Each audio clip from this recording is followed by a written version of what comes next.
పేతురు రాసిన మొదటి పత్రిక మొదటి అధ్యాయం.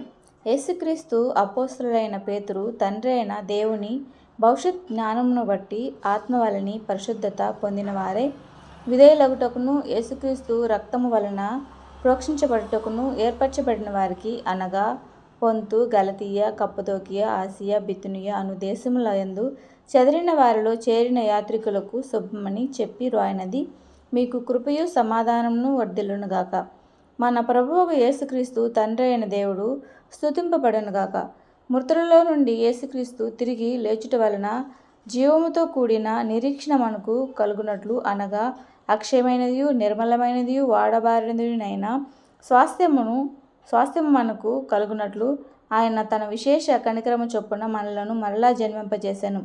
కడవరి కాలమందు బయలుపరచబడుటకు సిద్ధముగానున్న రక్షణ మీకు కలుగునట్లు, విశ్వాసము ద్వారా దేవుని శక్తి చేత కాపాడబడు మీ కొరకు ఆ స్వాస్థ్యము పరలోకమందు భద్రపరచి ఉన్నది.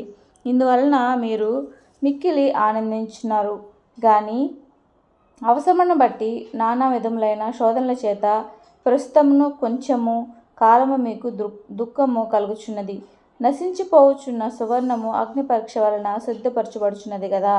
దానికంటే అమూల్యమైన మీ విశ్వాసము ఈ శోధనల చేత పరీక్షకు నిలిచినదై యేసుక్రీస్తు ప్రత్యక్షమైనప్పుడు మీకు మెప్పును, మహిమయు, ఘనతయు కలుగుటకు కారణమగును.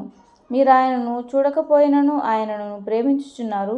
ఇప్పుడు ఆయనను కన్నులారా చూడకయే విశ్వసించుచు మీ విశ్వాసమునకు ఫలమును, అనగా ఆత్మరక్షణను పొందుచు చెప్పనశక్యమును మహిమాయుక్తమునైన సంతోషము గలవారై ఆనందించుచున్నారు. మీకు కలుగు ఆ కృపను గూర్చి ప్రవచించిన ప్రవక్తలు ఈ రక్షణను గూర్చి పరిశీలించుచు తమ యందున్న క్రీస్తు ఆత్మ, క్రీస్తు విషయమైన శ్రమలను గూర్చియు వాటి తరువాత కలగబోవు మహిమలను గూర్చియు ముందుగా సాక్ష్యమిచ్చుచున్నప్పుడు, ఆ ఆత్మ ఏ కాలమును ఎట్టి కాలమును సూచించుచు వచ్చునో దానిని విచారించి పరిశోధించిరి.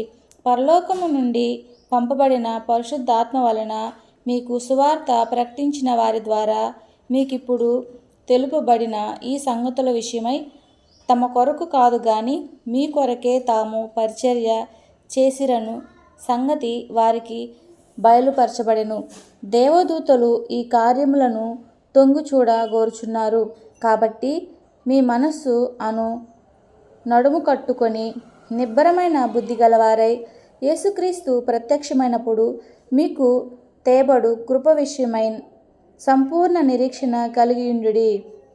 నేను పరిశుద్ధుడనై ఉన్నాను గనుక మీరును పరిశుద్ధులై ఉండుడని వ్రాయబడి ఉన్నది. కాగా మీరు విధేయులగు పిల్లలై మీ పూర్వపు అజ్ఞాన దశలో మీకుండిన ఆశలననుసరించి ప్రవర్తింపక, మిమ్మును పిలిచిన వాడు పరిశుద్ధుడై ఉన్న ప్రకారము మీరును సమస్త ప్రవర్తనయందు పరిశుద్ధులై ఉండుడి.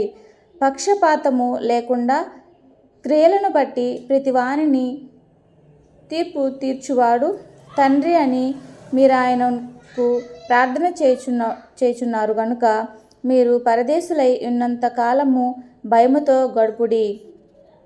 పితృపారంపర్యమైన మీ వ్యర్థ ప్రవర్తనను విడిచిపెట్టునట్లుగా వెండి బంగారముల వంటి క్షయ వస్తువుల చేత మీరు విమోచించబడలేదు గాని అమూల్యమైన రక్తము చేత, అనగా నిర్దోషమును నిష్కళంకమునగు గొర్రెపిల్ల వంటి క్రీస్తు రక్తము చేత విమోచించబడిరని మీరెరుగుదురు గదా.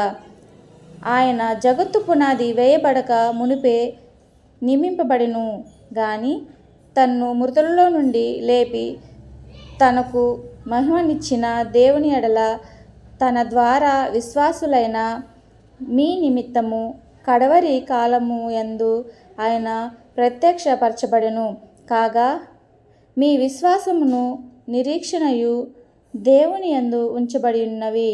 మీరు క్షయబీజము నుండి కాక శాశ్వతమగు జీవము గల దేవుని వాక్య మూలముగా అక్షయ బీజము నుండి పుట్టింపబడిన వారు గనుక నిష్కపటమైన సహోదర ప్రేమ కలుగునట్లు మీరు సత్యమునకు విధేయులగుట చేత మీ మనసులను పవిత్రపరచుకొనిన వారయుండి ఒకరినొకడు హృదయపూర్వకముగాను మిక్కటముగాను ప్రేమించుడి. ఏలయనగా సర్వ శరీరులు గడ్డిని పోలిన వారు, వారి అందమంతయు గడ్డి పువ్వు వలె నున్నది. గడ్డి ఎండును, దాని పువ్వులను రాలును, అయితే ప్రభువు వాక్యము ఎల్లప్పుడూ నిలుచును. మీకు ప్రకటింపబడిన సువార్త ఈ వాక్యమే. 1st chapter completed.